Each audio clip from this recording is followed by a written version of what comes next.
So we'll get things underway, I guess. First of all, a couple of things by way of introduction. I've met most of you, but if I haven't met you yet, my name's Darren White. I'm the science coordinator for ASD South. I go from Sussex to Campbell Island and all points in between. And with me is Julia Lazzotti. She's our science lead for the district and has the same range. So this is actually our last stop on our Magical Mystery Tour that we've been undertaking the last couple of months. We started with our middle schools because we really thought that that was where some more of our challenges were with moving towards science skills.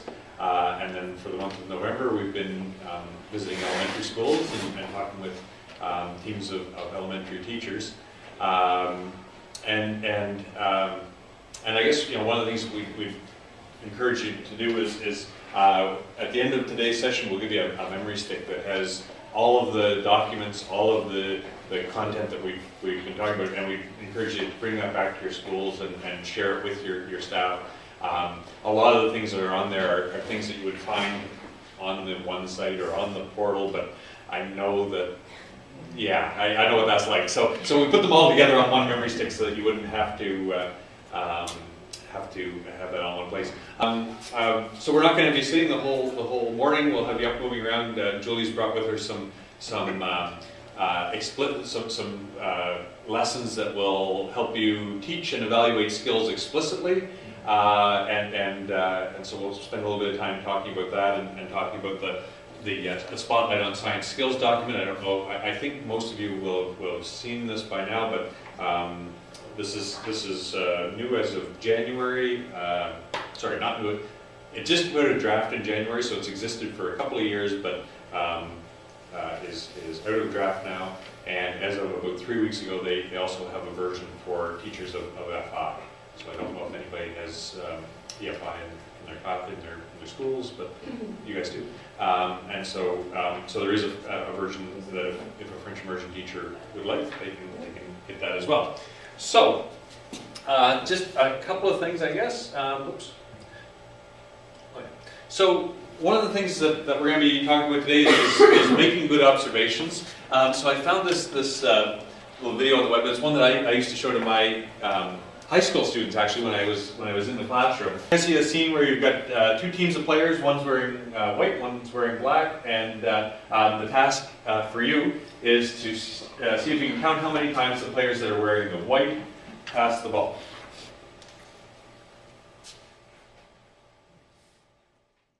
Count how many times the players wearing white pass the ball.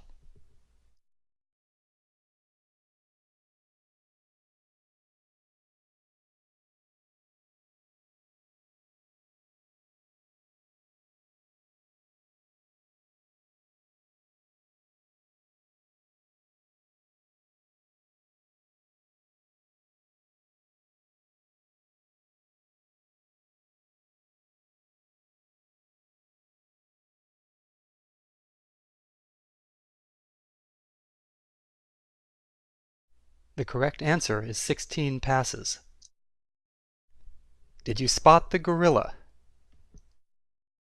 For people who haven't seen or heard about a video like this before, about half miss the gorilla. If you knew about the gorilla, you probably saw it, but did you notice the curtain changing color or the player on the black team leaving the game? Let's rewind and watch it again.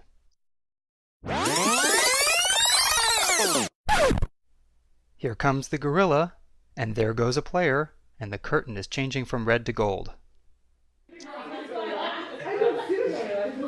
So as I say, I used to show this to my grade 9 and 10 students, talking about making observations, talking about the gorilla in the room, right? And I'd show this video, and I'd stop them before they got to the place, and I'd say, well, do you guys see the gorilla? And they'd say, and half of them would have seen it, right? Oh yeah, we saw the gorilla. And then the other one, no, there was no gorilla. Yeah. Do you mean like a little tiny gorilla icon that sort of flashed in the corner for a second, and then no, the gorilla costume wandered through.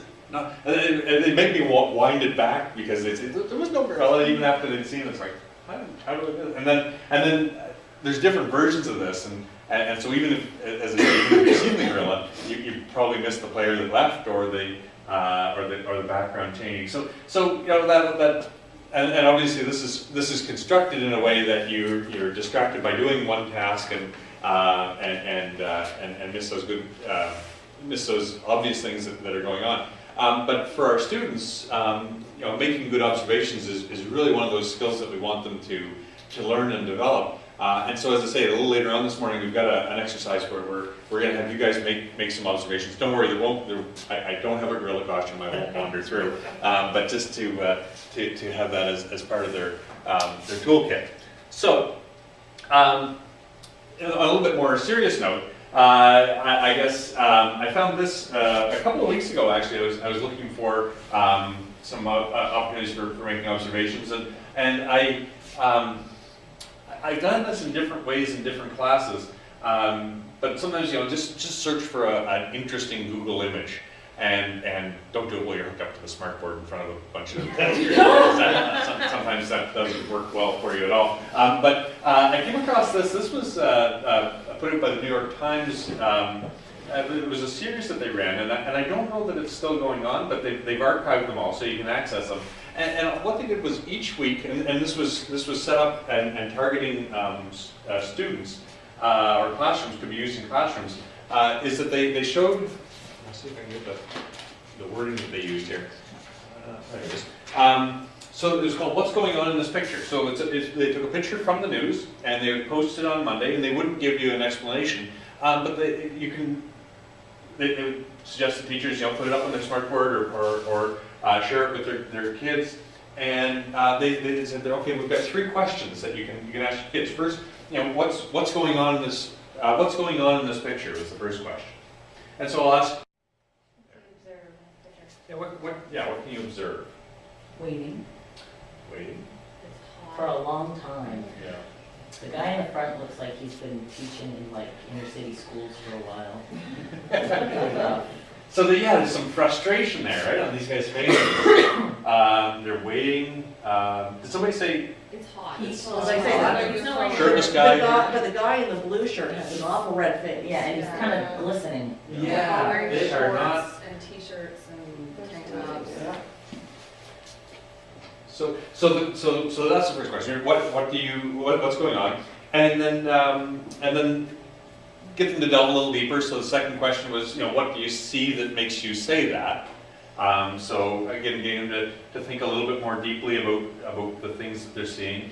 And then the third question is, what more can you find? So just keeping them delving a little bit deeper. So is there anything else you see in here that might give you sort of that context clue? The line's not moving because they're all sitting down. They've been there, they've been there a while, right? So They've they're got bags, like gym bags or something, like a lot of them have bags. Like over their students, shoulders or. The students or? They're in some sort of institution, the hospital, a school, something where it's made out of concrete and. I think of like a not a gym, but some kind of like Stadium? civic center. Yeah, like Yeah. stadium, something like that, or I don't know. okay. So each week, and some of the images. So I picked this out of about 20 images that they'd archived that I came across. Some of them are fairly evocative. You know, there was one. Well, I'll come back to that, but I guess in each case, as I say, they didn't give you the context until the end of the week. So it gave you and your students kind of a week to work through, you know, what do you think's going on here? Anybody have any guesses as to what they think might be the scenario here? They all have like yellow bracelets on. Oh, well, Bracelets? concert. Yeah. Some kind of event. So they're at something, yeah. Would this be the Vegas? Is it recent? So this one was from October 6, 2014. So Okay. so it wasn't Vegas, but and what it actually was, and at the end of the week they revealed what the news item was that was related to this, was that this was a resort in Mexico that was struck by a hurricane. And the evacuation shelter got destroyed in the hurricane, and they are waiting out the storm in the stairwell of one of the complexes that you know, had sturdy structure, because that was the only safe place to be. And so I don't know, the bracelets. Somebody, when we showed this to another group a couple of days ago, somebody said maybe the bracelets indicated that they've been processed by, whatever the agency was, or maybe they're just the bracelets that they were wearing when they were having fun on this vacation and not wrapped up in the events that were going on. So, as I say, it was kind of neat, and as I scrolled through these, some of them, as I say, were fairly evocative. I recall one that I was obviously was taken in a war zone. There were a couple of soldiers in the foreground with the big heavy AK-40, the big heavy rifles, and then in the background, just off, just out of focus, or maybe they were in focus, were two 7-8-year-old kids playing with sticks, guns, making guns out of sticks, and it was just, I'm like, oh, okay, that's a very, so there are all these very interesting images from around the web, but you don't have to, as I say, this was at the New York Times, and I just thought it was kind of a neat concept, but you can just do a search for interesting images on the web and pull up an image of something, like, oh, let's talk about this, what catches your attention, what do you notice, are there context clues that you can use to make some good? Can you make some good observations here? I used to do an activity with my kids called it's called GeoGuessr, and I don't know if any of you have seen this, but it uses Google Street Maps. So if you're familiar with the Google Street Maps, you can plop down a pointer anywhere, and you can basically get a 360-degree view of that location, and anywhere that the Google Street car has driven. And so somebody has come up with a game, not a game, but it's called GeoGuessr, and it involves, they plunk you down somewhere in the world, and you have to figure out where you are. And it's kind of fun, as I say, I've used it with middle school students and high school students, because when you first plunk down, you're just on some random street, and you say, well, how in the world would I ever get, but then you start to look around. You can, on Google Street View, you can kind of pan around, and you can start to see things like, wow, I'm seeing a lot of deciduous trees, I'm not seeing any coniferous trees. Okay, well, that's a clue, right? I'm probably not in northern Canada, because I would see a lot more fir and things like that. Or I'm seeing road signs, and they're in English. Okay, well, that rules out large portions of the world. Or they're not in English, which, then you can, or the street signs are on the wrong side of the road. Okay, what does that, so it's funny, when you first plunk down, you say, well, I have no clue where I am. But then you start to look at things like the biome and all these features. And it's surprising, sometimes you can narrow it right down and be within a couple of 100 miles of where in the world you think this location is. I didn't share that today. I would encourage you to go on and take a look at GeoGuessr. It is kind of neat, but I have heard feedback from some elementary schools that when they tried it with their kids, they plunked it down, and the kids would say, I think this is like Utopia.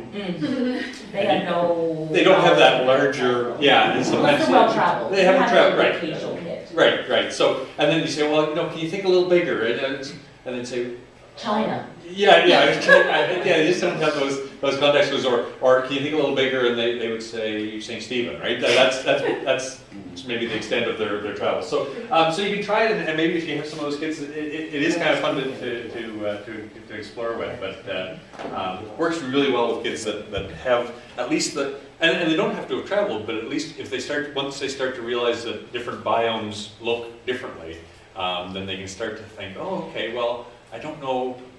I only know one desert in the world, and that's the Sahara. So what I'm seeing looks like a desert. Maybe that's the Sahara, and that's a great discussion that you can have. Is, okay, is the Sahara the only desert? What makes a desert?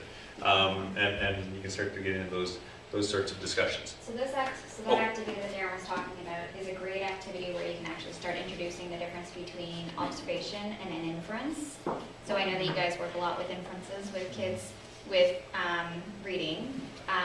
But it's a great way to actually continue that conversation is put up a picture, have kids make observations about the picture, and oftentimes what you will get is kids will tell you what's going on in the picture, which is the inference, instead of the observation, where the observation is just the pure using your senses to be able to tell you what you see. But with the inference, what's important about the inference is that they have to back up. They have to back up what it is that they're saying, right? So it's really that nice catch, but it works well with that language arts component. So really just kind of like a good warm-up for getting kids to practice and think about these things.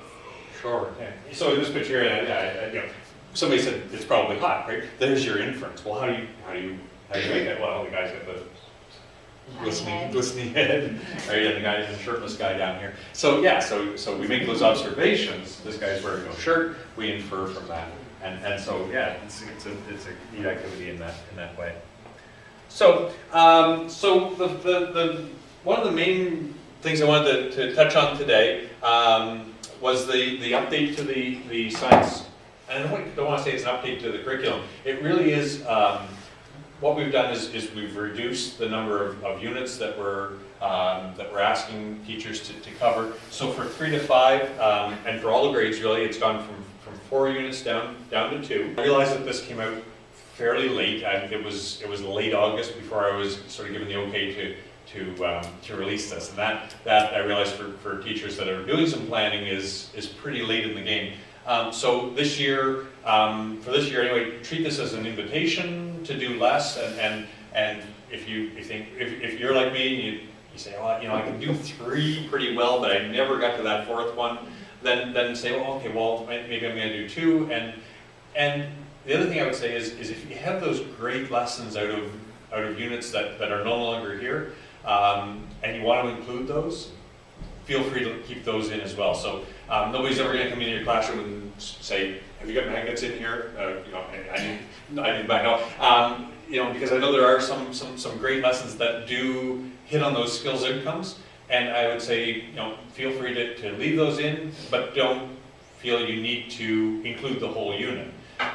So take bits and pieces as you see fit and as they sort of logically make sense. So that's part of it. And I guess the other thing I would say is I wouldn't throw away those contents from other things because they may be useful in other contexts. And the other thing that sort of goes along with this is that this is not the new curriculum.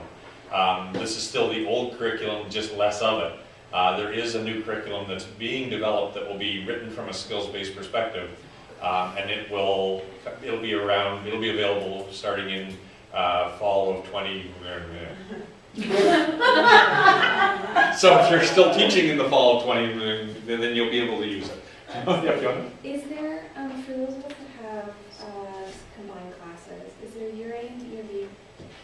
There's not. And what I would say is again, with the focus on skills, you can do this in whatever order makes sense to you. Now, if you know that you're going to have them both years, then you can almost make that 2-year plan up. But I see the flip being that,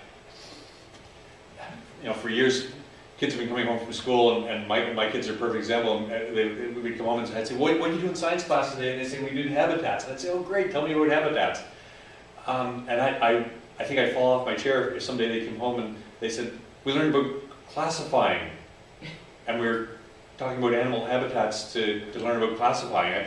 We want to kind of change almost the nature of the discussion from being that very content-driven to being very skill-driven. And because you need to talk about something in science class, these become the vehicle that we use to sort of drive those skills. So because I know as teachers we sometimes very, you know, we're doing this unit and it has a start and it has a middle and it has an end, and we kind of like to flip that on its head and say, well, we're doing a skill and we can use some of these ideas, pull these in as we teach the skill.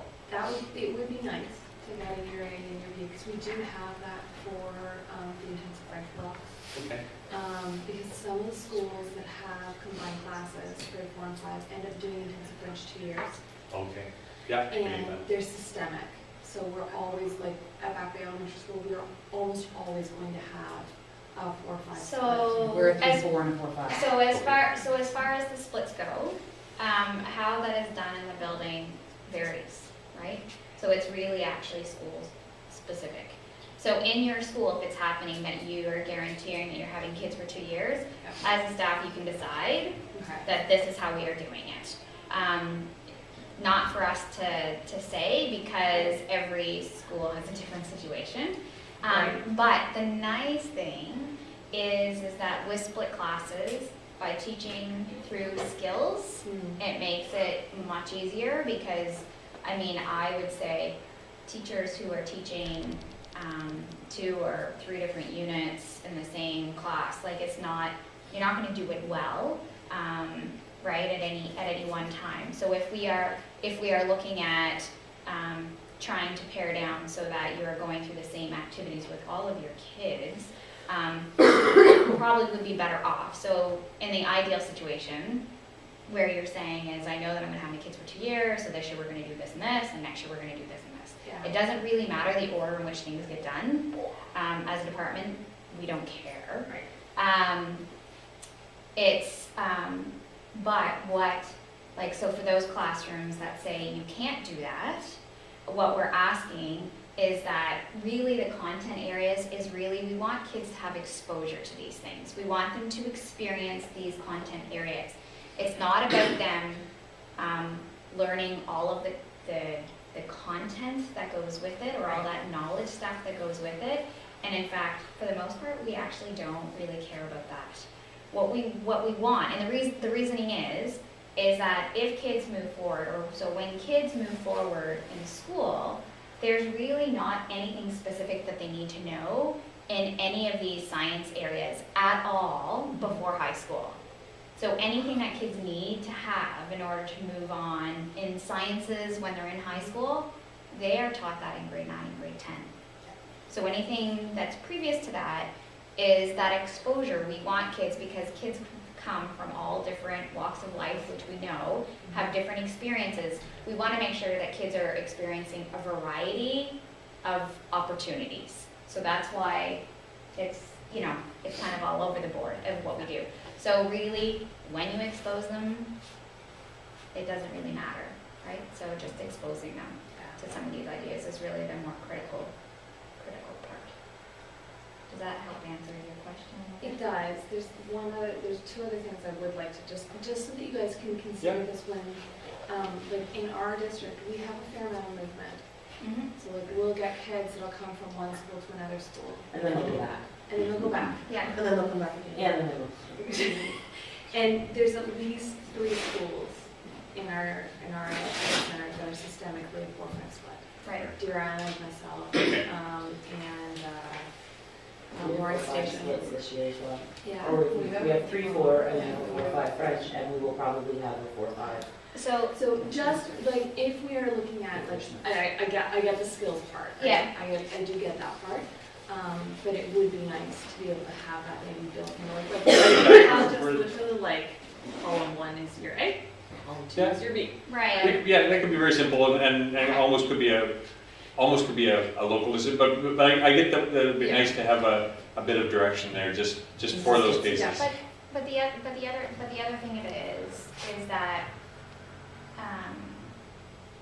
so really, if your classroom focuses skills and everybody focuses on skills, it shouldn't matter what school they're in, right? So they should be moving from school to school and having exposure to skills and gaining those skills. Because if that's what we want mastery, if that's really what we want mastery by the time that they're finished grade 8 is the skills, that is the focus. So it really doesn't matter if they've come in and they've done habitats and they were doing habitats at one school and they come back in and you guys are now doing habitats. If they already know lots about habitats and they've had some experiences with habitats, you can encourage those kids to dig a little deeper. Okay. So like you could do an extension, Yeah, I'm just, like, I've looked at it and been like, okay, like, because at one point, I used Plan Book to plan, so I Yeah. started to try and see if I could take that skill list, which is huge, and then input it so that I could do a drop-down menu to be able to pull up those standards.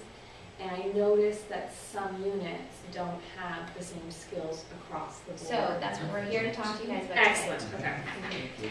So we are simplifying that for you, that there's actually only 9 skills.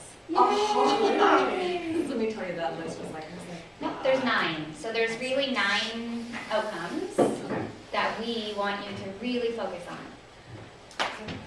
So this is the new version, not the new version, this is the version that's out of draft of the Spotlight document. And as I said at the start, we have those now for grade 3 to grade 8, and both in English and in French. The nice thing about them is as Julie said, they do focus down those skills outcomes down to the 9. So there's 5 plan and perform and 4 analyze and explain. Plan and perform takes you through the whole development of a testable question, making predictions and hypothesis, looking at variables, planning and conducting investigations. And as I say, these will be the same 9 outcomes that they see in grade 3. They'll be the same that they see in grade 8. And we're working on trying to make that transition into high school so that it looks somewhat similar to grades 9 and 10 as well. In the analyze and explain, same thing. 4 different strands that they're looking to assess on, from classifying and displaying data, organizing data, or analyzing data patterns, making conclusions, and applying their learning. The spotlight documents, and these are on the memory stick that you're going to get to take back to each of the schools. They don't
will notice that it's dated. There's several places to assess for each strand.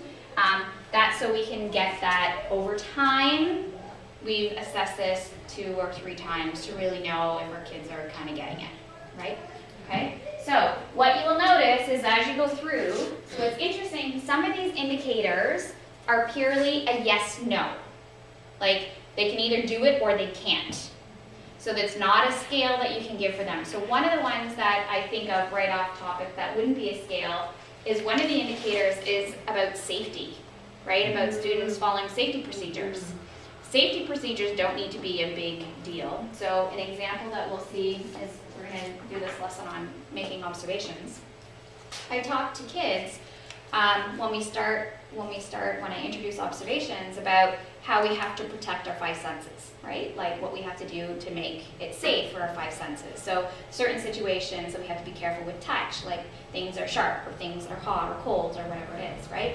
So one of the things that I always tell my students is that you never, ever, ever use your sense of taste in science class unless you're given permission to do so. Or even okay? smell sometimes. You have to be very careful. Right, so I do talk about that. But the taste should be a never. Never.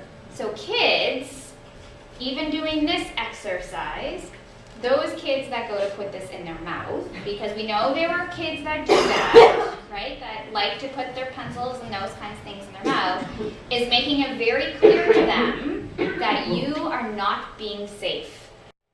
You are breaking number 1 rule of putting something in your mouth. So following safety procedures, no, you do not have it. I know that this is not necessarily a life and death, but I do talk to them about why we don't put things in our mouth. Allergies, something's poisonous, germs, whatever it is, there's multiple reasons why we don't put things in our mouth. So that's a really simple one, but it's still a safety thing that kids need to know. So you can actually track that with them with doing something as simple as not putting these objects in their mouth. Kids who ask, so sometimes we'll do things that I might throw, like if we were gonna do testing how quickly we can melt something, right? Depending on what type of heat source we give them, just for fun. And I give them chocolate because it's an easy thing to melt and it's pretty safe and whatever else, right? Kids, I've gone in and they've tasted the chocolate. And I go back, oh, you failed the safety. I said, you have gotten no on this today because you put that in your mouth. So really important for them to learn that in a safe way, but expressing to them how important it is, right? They might think that they know what it is, but in fact, they don't. We talked a lot about, when you go into the fridge, is it pea or is it apple juice? Some yellow liquid in the fridge. Who knows? Well, exactly. Well, we were doing, hopefully the smell would, yeah, true, but But if you still, open you up know, the fridge, yeah. it was when we were doing matter stuff, we were doing Right, experiments. with liquids Yeah, and whatever. liquids and that, Right. properties of a liquid. So, White powders. and that's really, Yeah. exactly, and that's really important. And so starting as something as simple, that we know that there's nothing really harmful in anything we're giving them, but they still have to be able to follow those safety procedures, right? So that is one that's definitely like a no. And say they have say you go through and you can evaluate, like some of these you can do as a scale, right? Like a 1 to 3 plus.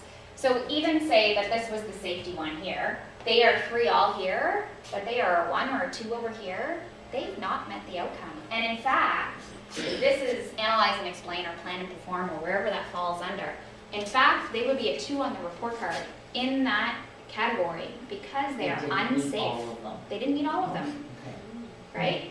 Which is actually a really important message to be sent home to parents, right? Because if kids can't follow procedures, because that's another one, following procedures, right? So the procedure could be as simple as, okay, I would like you to take out the sheet and, you direct them through what it is you're asking them to do. We can actually assess them on these because it is a skill to be able to follow procedures. Yes. And it does not need to be complicated, but you can make notes as you're going around and asking kids to do this, right, with your clipboard. And open to the next clear page and write the date on the top. Right.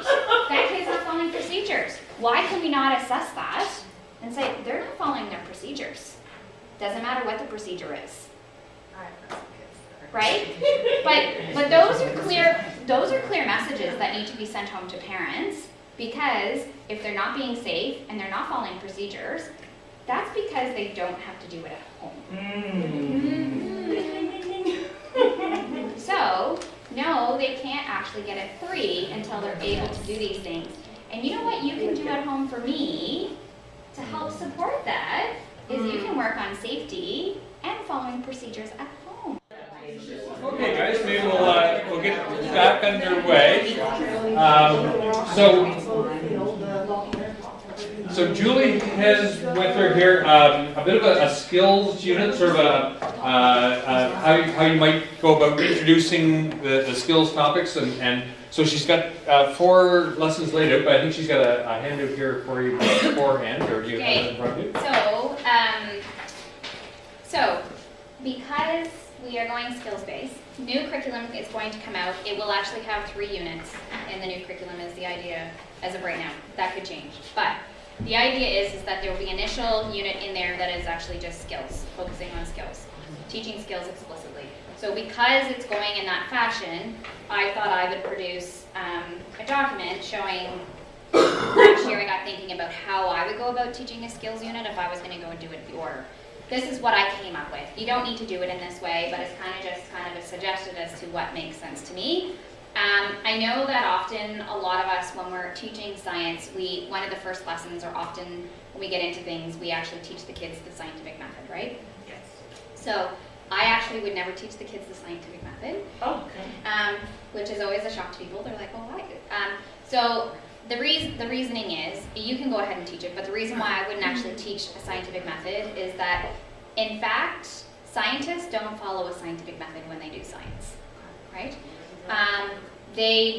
Obviously they do all the parts of it, but they don't do it in this very linear fashion, Okay. right? So the very first thing, Even though they teach you that all the way through university, that you follow this method to do it? yeah. Okay. So I'm gonna talk to you about why that's there, and why we do that. But often, what scientists do, like in the real nitty-gritty of doing something, scientists had to have done something before asking the question. So what is the thing that scientists need to do before they ask questions? They need to explore something, observe something, experience something, right? So same with our kids, we need to let them explore, observe, whatever, to allow them to make their observations, right? So that's why observations is like kind of number 1 on it, right? Like, is that if we get kids being really good at making observations and building some of that vocabulary with them and everything else, that when we actually get them to explore rocks, or we get them to explore soils, they'll actually know what kinds of things they need to be looking for, right? And when we teach those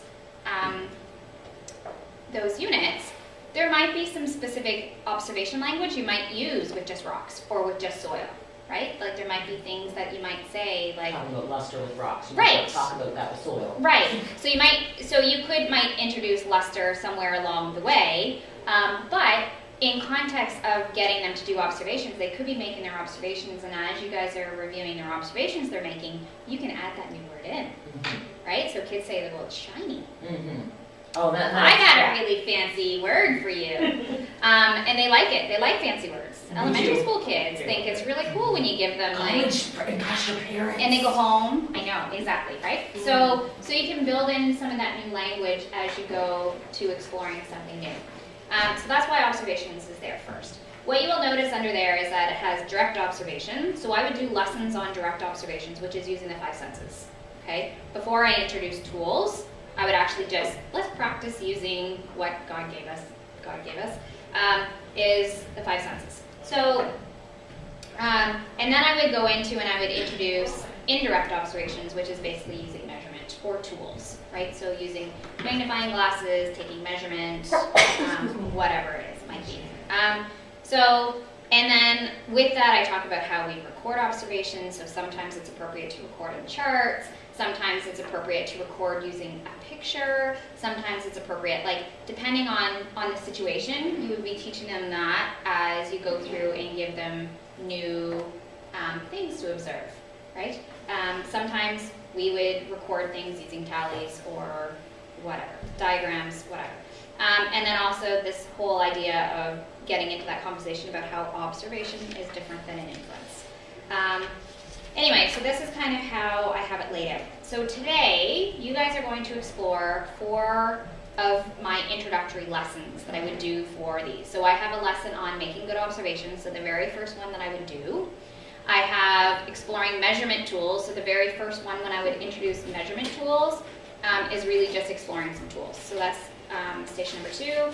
I have a lesson on what I do before I even get into talking about variables and everything else. I have a lesson that I do that's on unfair and fair testing. And then I have a lesson on writing an investigation plan, which actually totally links to your procedural writing and language arts. So some of these lessons you'll notice at the top, some of them take more than 1 day. So like that fair testing might be like a 3-day activity that you go and do, and you just keep building on it. So just take note of that when we go. So what we're going to do... how long would you expect this unit to take? So that's a really good question. So what I tell teachers is that if you wanted to go and do this unit and feel like you start in September and you're wrapping up in Christmas or come the end of January, that's awesome. It's That's a really awesome. good foundation for It is. anything that you're going to do. And especially for these awesome. first few years I know, where, I'm sorry. It's okay. I'm sorry. No You can do pressure. it now. I can. I'll start it in January. Yeah, just start it now That's and fine. work on that for the Yeah. rest of the year. But this makes more sense because Yes. they can look up on the internet the types of Absolutely. rocks whenever Exactly. they want. And really, what are we going to use that in the grand scheme of our lives? I mean, But all of these skills are things, and all of these skills apply to almost anything else we would do in our regular life, right? Like, you need to know how to use measurement tools if you were going to build anything. You need to know how to make observations. We make observations every day of our life, right? And make inferences, and like we look at things and we make decisions. Like, so really, all of these are really great life They're skills. like, well, they can't observe we call like, them the behavior scientific of their things. friends. Like they don't know how to react on the playground because they can't interpret that your on your face means ooh. I better back off. Yeah, exactly. Oh no, I'm coming at you. Exactly. So I mean, this is totally linked to everything that they do in life. So my goal is that I'm really happy by the end of grade 8 if kids have these things like almost mastered. That would be amazing. So we're going to explore. So because we have so few, you know, you have a colored sticky note. We're not going to worry about the colored sticky note that you've been given. But if I could have 4 people start at this one here, making good observations, and then 4 people start over there at the measurement. Maybe 3. What I want you to do, well, you go 3, it doesn't matter. Just enough, whatever you want to do, you can go to another one, just so that there's some people around to kind of chitty chat with. So there's 3 things I want you to do at each of the stations, and I have sheets for you that does that. But the first thing that I want you to do is that there are 4 sets of lesson plans. So a written lesson plan, the notebook file, any handouts you would give to kids, assessment pieces, whatever, are in that. Those need to kind of stay at the table. But everything that is in here is on that memory stick. Thank you. If you need a French copy of it, send me an email. Everything was put in PDF format only because I didn't want to overwhelm anybody when they go to look. But if there's something that you would love to have and change it, just say, can I have this document in Word format, or can I have this? And I'll send it to you in Word format. I have no problem with that. But I just didn't want to give you a memory stick that had like 18 million things on it that you're like, I don't even know where to start. Okay, so they're all there. So that's the first thing, is that you are going to go through and you're going to look through that. Okay, read the lesson, read about the lesson, maybe have a discussion about it, like if there's anything you guys notice, if there's something that, like questions you might have that you can talk about, or whatever the discussion might be around that. If you want myself or Darren to have a conversation with you about some of that, please let us know. So that's the first task. The second task on here is that it's getting you to do one of the things that the kids would be doing during that lesson. Okay, so it tells you what I want you to do on this sheet, and you can go and do it. Okay, and then it's really just to see how challenging this is, what would kids find out about this or that type of thing. And then the third thing is what would you do next as a follow-up lesson or a set of lessons? So where would you go next after this? So if we're just starting, this is the first thing that the kids are seeing with this, where would we go next? And just kind of have that discussion. So really, I just want you guys to be talking about it, generating some ideas. Any questions that come up, let Darren and I, share those in those discussions with you. So to wrap things up, so we've been talking a lot about content and in science, right? We sometimes feel, and again, my background is high school. We sometimes feel really driven by content, right? And facts and getting that info to them. And the day's been a little bit about that flip, like moving from that content piece over to the skills, and also over to those, if you can introduce those concepts. So I was at a PD session with some high school teachers on Tuesday, and one of them shared this video with me, and I said, it's not exactly science, but parts of it will make sense. And so it's a British author. He's written about working in the pit, and I don't know if you've ever heard that concept, but when students will say, and I guess he uses this in his classroom, like the students are, they'll say, don't bother me. I'm in the pit right now. I'm working my way through this. And yeah, you can help me out of the pit, but sometimes if I have to sort of scramble up out of it myself or get somebody to give me a boost, then some deeper learning can occur. So I'll show you this video. It's about an 11-12 minute video, and it really does tie those ideas that we talked about today together a little bit.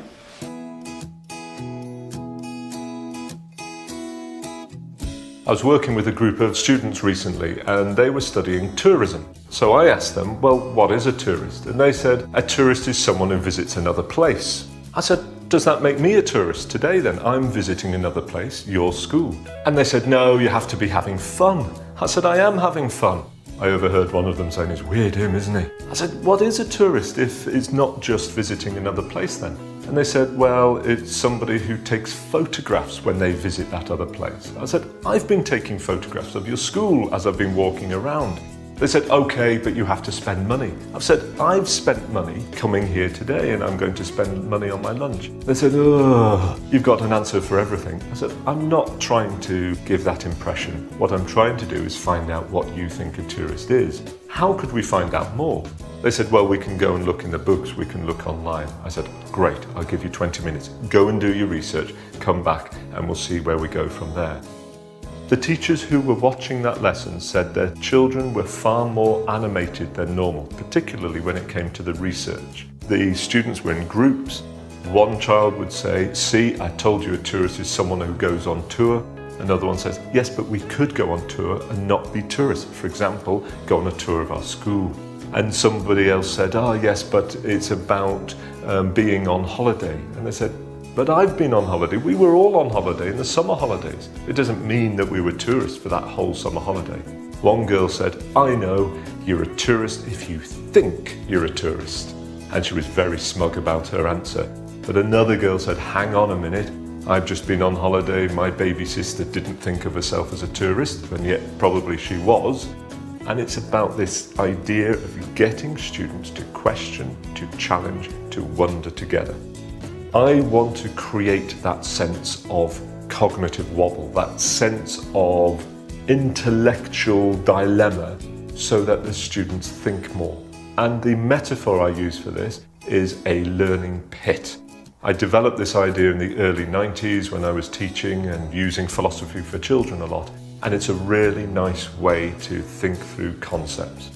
Stage one of the pit is to identify a key concept. For example, tourism. Lots and lots of other examples from right across the curriculum: fair test, justice, knowledge, shape, toys, names, real, telling lies, tragedy, culture. Every subject has lots and lots of concepts. And by concepts, I mean more than facts. We could say Paris is the capital of France. That's a fact. We can't really challenge that very well. Are you sure? The kids say, yes, we are sure Paris is the capital of France. But what is a capital city? Now we're getting into looking at the concept. Capital cities. What is a capital city? Is it always the most important city? Is it always the biggest city? And so on. It's identifying the key concept, because then we've got the opportunity to begin to think and to question.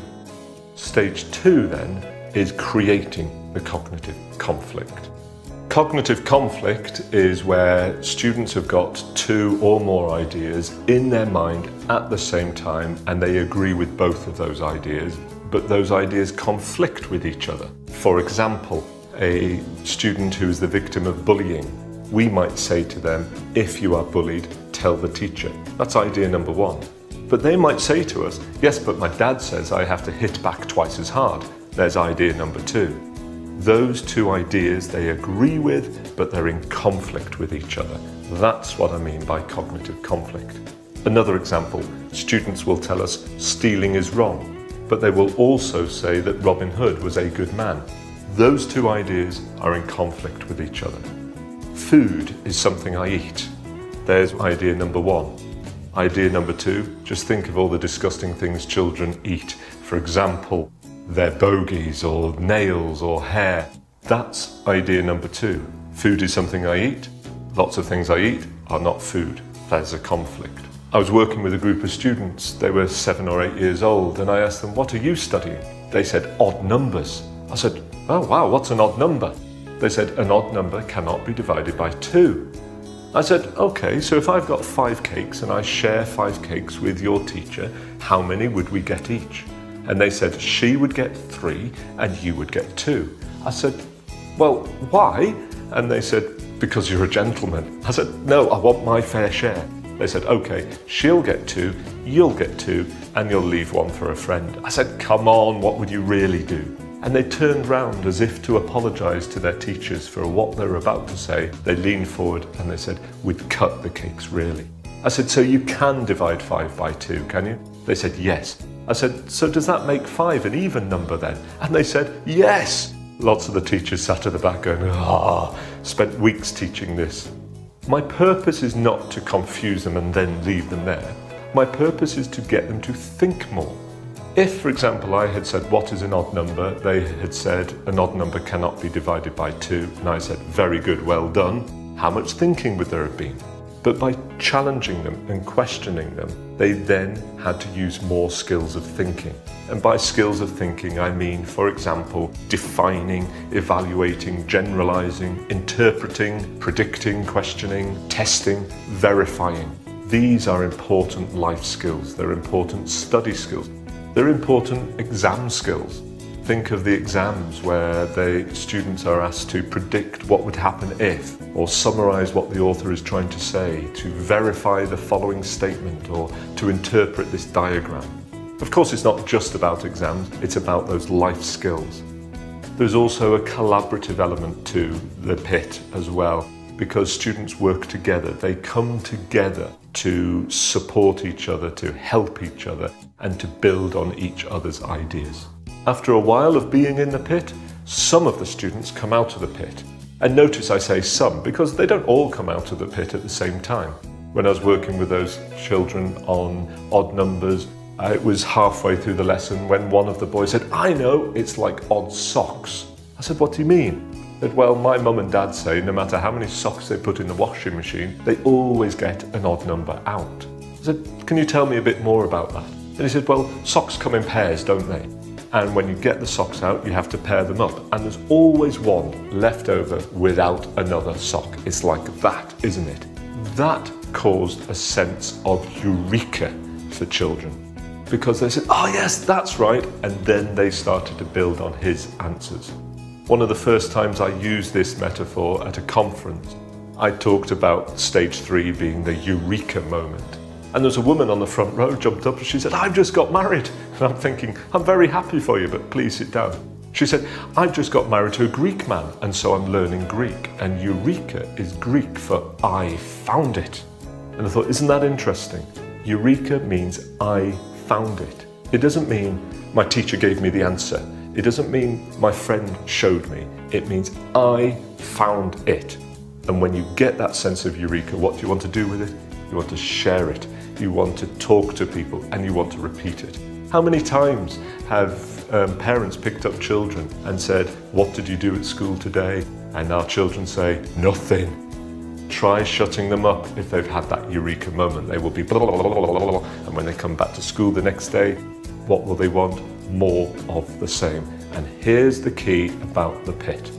Do you get that sense of eureka if you haven't first struggled? If I had said, "What is a tourist?" they had said, "Someone who visits another place," and I had said, "Very good, well done." Is that the sense of eureka? No. They necessarily have to struggle first to then have a chance of getting that sense of elation, that sense of eureka, that sense of "I found an answer." At the end of the pit, stage 4 is to look back over the learning journey and ask a series of metacognitive questions. For example, what did you think a tourist was at the beginning? What caused you to think again? What got you into the pit? What strategies did you use when you're in the pit? How did you come out of the pit? What do you think your answer is now compared to what it was before? The learning pit helps students to develop a deeper understanding of concepts. At stage 1, that's where they've got surface level knowledge. They know the basics, they have a reasonable grasp of the facts. And then stage 2, which is down at the bottom of the pit, this is where they're getting into some deeper thinking. They're questioning their own and others' assumptions, they're looking at exceptions to a general rule, and they're exploring concepts in greater detail. Very often it's at this stage 2 that the desire for enhanced learning strategies and collaboration increases. That's when they say, "Please help us to develop the strategies we need." And it's also when they realise that they can overcome conundrums and dilemmas if they apply effort, if they're determined, if they're resilient. In other words, being in the pit helps us get into what Carol Dweck would call a growth mindset. Stage 3 is where they've got their constructed, their deep, their thoughtful answer, that idea exactly what it is and what it's not to take with them into the future. The pit is a metaphor that you can share with your students. So for example, you can say, "How many of you are out of the pit now?" They put their hands up. "And how many of you are still in the pit?" They put their hands up. Pair them up. So if you are out of the pit, it's your job to help those who are still in the pit to come out. Mind you, if you are still in the pit, it's your job to try and drag those who are out of the pit back down into it. Don't let them get away with easy answers. And what is wonderful is those students who often struggle in the lessons where memory is king, that if I can memorize this, I can do well in the tests and the exams and the tasks that I'm asked. This is changing that and saying, we've got to think it through, we've got to get into the complexity, and we've got to really work together.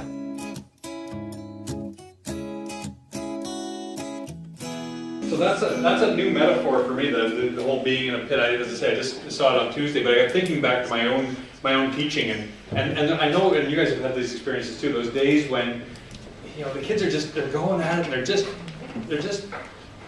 they're off on their own a little bit. And I used to kind of say, how long am I willing to let them do this before I step back into it? Because I know as soon as I put my hands back into it, that all that great learning is going to stop and it's going to be focused on me again.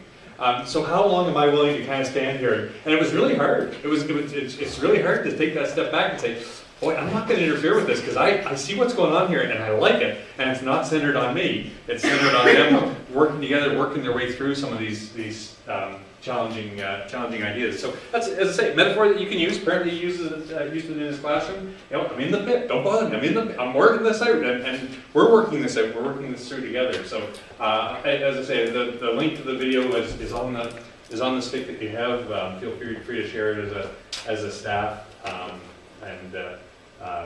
take a little That's further. a changing mindset as well. We're changing our own thinking as the teacher, as the expert, but Exactly. we're changing the kids' idea. They And think that we parents. know it, and We are- the parents. yeah. They're going to be like, well, what did you learn? Oh, I didn't. I explored and played all day. They'll be able to tell you what they learned. Yes, I they found out will. about this. Oh, my Or the kids that tell their teachers that I had a question, my teacher wouldn't help me. Yeah, my teacher wouldn't have their My the teacher perspective on it. my teacher wouldn't help me. She wouldn't tell me the answer. Wouldn't tell me the answer, yeah. But they will Oh, learn I quickly wouldn't that give they it to help you. each other get I the wouldn't do answer. it for Yeah. you. Well, no, I'm not. I like that idea that Well, you read in your that homework, way. right? This is really like inquiry method then, if like Or we're project looking based, at, yeah. okay. So the, Inquiry in life. so we want to keep the discussion going once you leave here today. Julie's passed around some exit slips.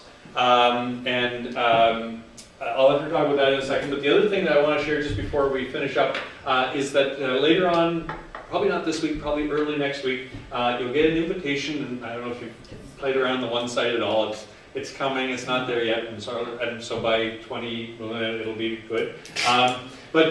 So on there, so you'll find a section called My Collaborative Sites. And you may have some things listed in there right now. But you'll get an invitation to join a group called Scientific Literacy, and it's everybody that's gone through this PD session. And when you click on that, it'll bring you into, and it may not be a one-click, you may have to kind of look around a little bit, but it'll bring you into an area called Teacher's Corner. And this is where, if you have those great lessons that have worked in your class and you want to share them, so the first one we got is resources. Paper, digital, and human. So I heard a group talking about the Huntsman. And I know down here most people would know that the Huntsman is, and I follow them on Twitter, and the people that come to the Huntsman, it's world renowned, right? They have so People are many coming from programs. Ontario to see the Huntsman. So They do. we've got it in our own backyard. So that would be a great digital resource if they've done a great lesson with you guys on habitats, and you say, oh, Just you post should that. post that there, Done a great and lesson people on can see. contact. And we'll start to build up that data bank of paper, digital, and human resources. Success stories, if you had those lessons that worked really well. And the one in the middle, I love those beautiful disasters. Right? So those lessons that, I had this plan and this was supposed to, and it just went off the rails. And sometimes that's when the best learning happens, is like, okay, I will never do that again. But if I can modify it a little bit, then maybe it'll work if I try it again in a different way. So I would encourage you to go on here, check it out, share anything. This is your space, so I'm hands off in here. It is province-wide. Because we're a small province, it doesn't make sense for us to be doing one thing and ASD North to be doing something different. So we're encouraging teachers who've gone through this PD to, and it's K to 8 as well. So you may see stuff on there that's more middle school specific, but you may see something in there that some middle school teacher put up and say, I can use that with my grade 4 and just modify it like this, and it'll work You fine. can put on things like, so it says like flops, questions, struggles. So if you guys have a question about something, like you say you have, you're doing something but you just don't know how to do it. You want to find a good activity or something that incorporates this. Does anybody have one? You can post that kind of stuff where you're asking people to support, like say, someone might say, oh, well, I found this website, so if you go check here, there's something that's really good here. So that's really what we want to do, so that you're not doing this all yourself.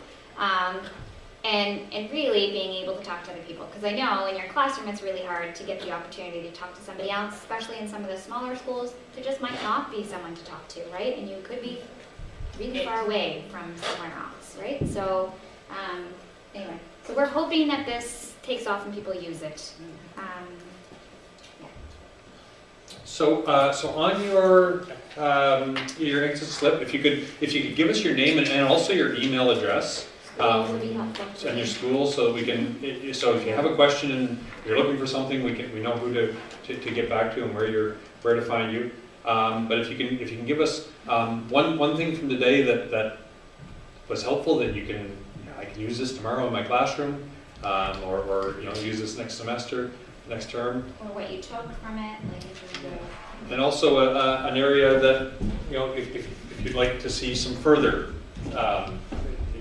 Maybe, if you have questions about something, if something that's not sitting quite right with you, you can put it on there. So basically, something that you need more of, something like, Other than that, thank you very much. It's been a fun day. Yes, and sorry that we kept you so long today or whatever. 15 minutes.